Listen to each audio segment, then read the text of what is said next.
todos e todas com a paz, aquela paz que excede todo o entendimento, que é a paz de Cristo. Amém. Muito bom estar novamente aqui em sua casa. Muito bom estar aqui olhando para vocês, convivendo com vocês, nesses momentos tão gostosos na casa do Senhor, e ouvindo a mensagem do Senhor, e aprendendo juntos acerca do amor e da misericórdia de Deus. Esses textos lidos nos trazem algo bastante interessante. À primeira vista, parece-nos que os textos lidos não se referem ou não são propriamente para o povo, para a igreja de uma maneira geral, mas para nós, os pastores do povo.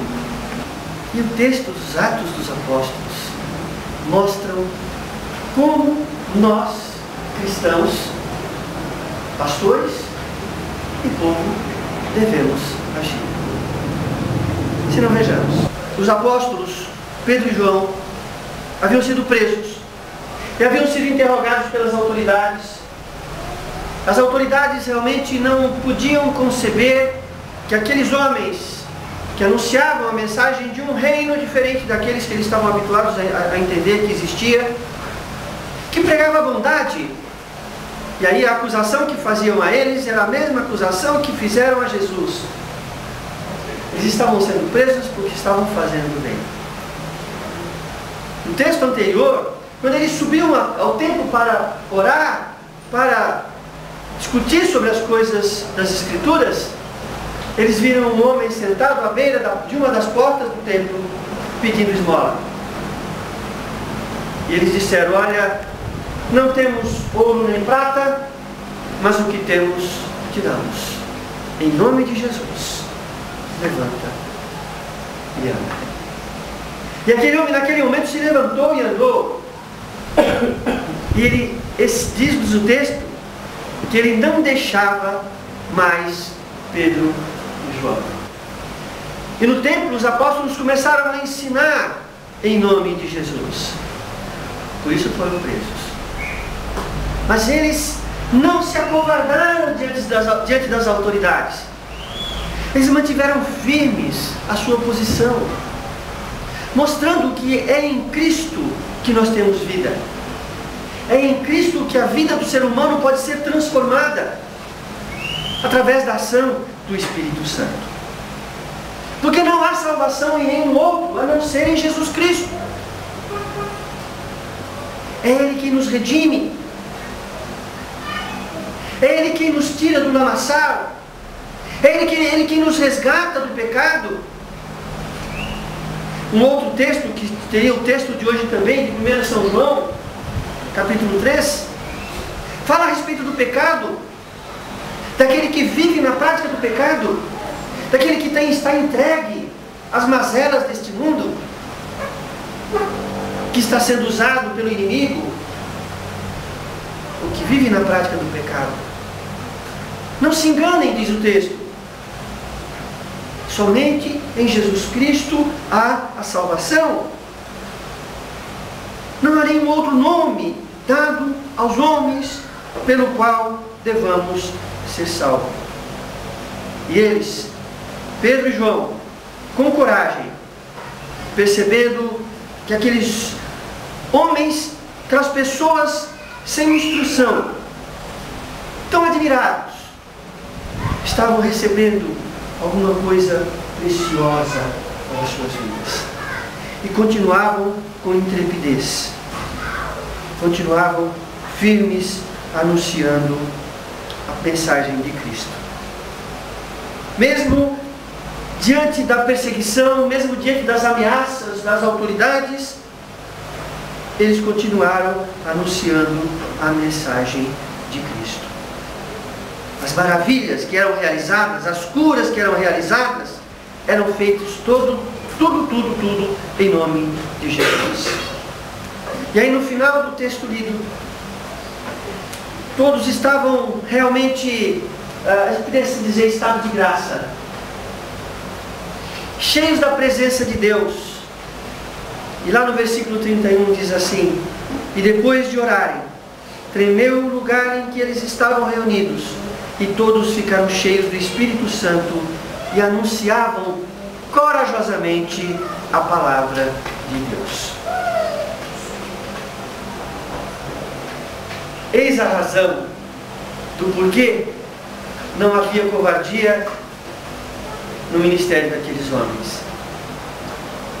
Eis a razão pela qual a comunidade dos fiéis vivia e anunciava a mensagem de Cristo com intrepidez, porque todos estavam cheios do Espírito Santo. Mas é interessante que muitas vezes a igreja não fala muito sobre isso, né? A gente pensa que falar do Espírito Santo é coisa só de pentecostal. Pelo contrário, nós somos a igreja onde o Espírito Santo está agindo também. Somos o povo de Deus e precisamos buscar essa unção do Espírito se quisermos ter intrepidez na nossa vida espiritual. Precisamos buscar uma íntima comunhão com Deus através do seu Espírito Santo que em nós habita. Se quisermos anunciar as verdades do Reino, se quisermos evangelizar este mundo, se quisermos que as pessoas tenham as suas vidas transformadas. Mas sabe, minhas queridas irmãs e meus queridos irmãos, o Espírito Santo de Deus, Ele não nos obriga a fazer nada. O nosso Deus, Ele não vai nos pegar pela mão, como algumas pessoas pensam, trazer e nos obrigar a fazer isso ou fazer aquilo.